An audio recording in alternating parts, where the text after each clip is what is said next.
Good morning everyone. Today I'm going to teach you guys how to use a couple of different tools in the art room. Today I'm going to be using a 2B pencil. I'm going to be using some masking tape. Masking tape is different to sellotape because you can peel it back off. The other thing I'm going to be using is my sketchbook, very important. And I'm going to be using this thing here that's called a T-square. I'm also going to be using just one, maybe two of these set squares. Now I know neither of them are square, but that's what they're called. I didn't name them. So this is one set square and this is a T square. You can remember this one because it's kind of like the shape of the letter T. So it's really important with your paper, your sketchbook, that you get it lined up for this project because we're going to be doing some technical drawing. So it's really important that you get it lined up properly. So to do that, what I'm going to do is I'm going to use this T-square. I'm going to put it slightly over the edge of the table and you can see it can't go back in anymore.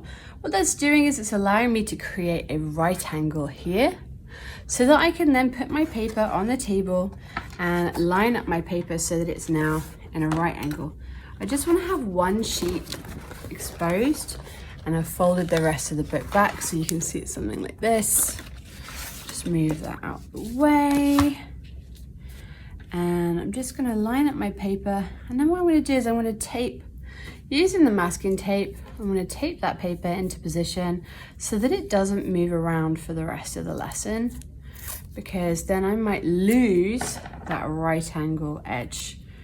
Another word for right angle is perpendicular. You might have heard that word in maths before, perpendicular.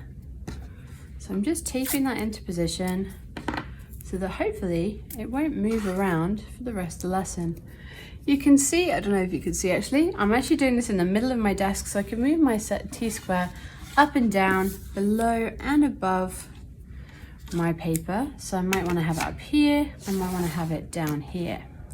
Now today for our technical drawing, we're going to be doing what is called a 0-point perspective.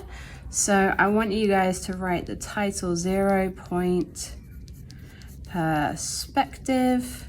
And then isn't that nice? Straight away, you can very easily do a straight line underneath for your title. A bit short there, there we go. All right, so 0-point perspective is what we're going to be doing today. Now the rule, a 0-point perspective. Don't worry about this part here. Don't worry about the 0 point yet. You won't understand that until we start doing 1-point perspective, which we'll do later on. But today we're going to be doing 0-point perspective.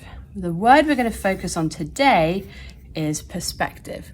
What that means is, you see, my hand is very close to the camera. It looks very big. My other hand is far away from the camera. That looks very, very small. That is called perspective.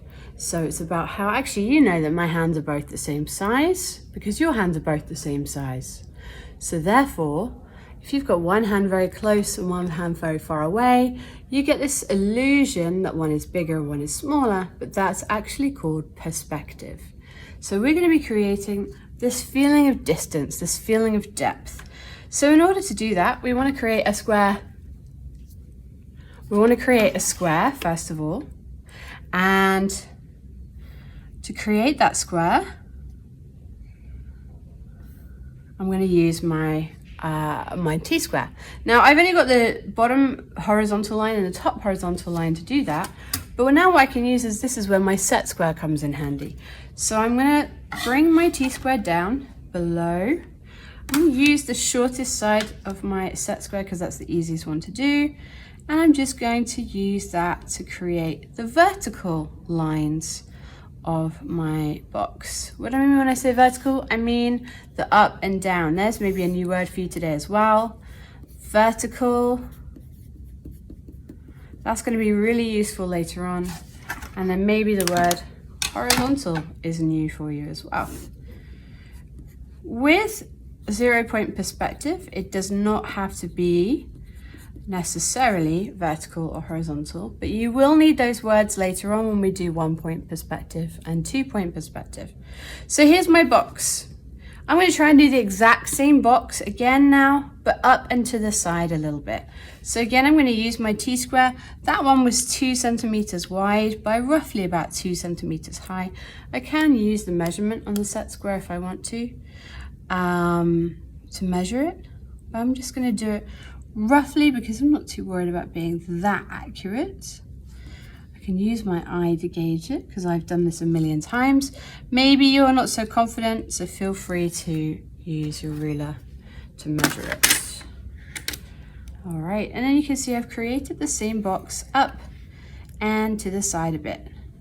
All right, now at the moment I've used the same pencil pressure to do both those boxes because I've not tried to create an illusion yet. Now what I'm going to do is I'm going to very, very simply take my T-square, put it to the side, use any side of my set square, and I'm now going to create, oh, there's the tape peeling off, that's a bit annoying. I'm now going to create the illusion by connecting the corners of the cube, by connecting the corners of my cube together. You can do this with pretty much any shape you like. So that's the start of my illusion. I've created a 3D box. And if I really want to make that illusion more powerful, what I can do is I can make some of these lines darker and some of them lighter. So I'm actually going to make that first box I drew, I'm going to press a bit harder over those lines to make them a little bit darker. And what that'll do is it'll create the illusion. Then what I can do is I can also use value and shading to try and make this box a bit more 3D as well. So I can do that using my amazing shading skills by making those lines disappear because I'm doing the shading at the same pressure. And I start to get a 3D box.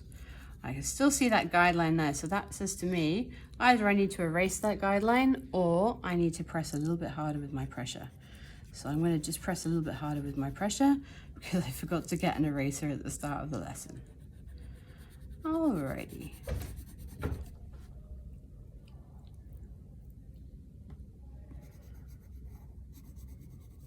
Alright, so there you go. That's how to do 0-point perspective, and you can do that pretty much with any shape you like.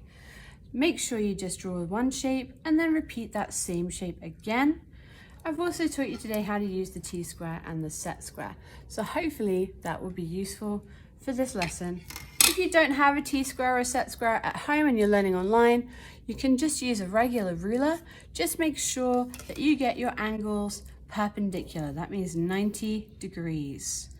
Make sure that you are careful with your angles. You can, of course, have your box going in any direction. It could be that it's all the way up here. But as long as they're the same size, then we're creating a 0-point perspective. It could be that it's very, very close. Like that. So it's up to you how you do it. I want you to experiment with lots of different shapes, maybe some letters, maybe put some shapes together to create more complex shapes. Maybe try doing different things. It's entirely up to you and how confident you feel with experimenting. Okay, good luck.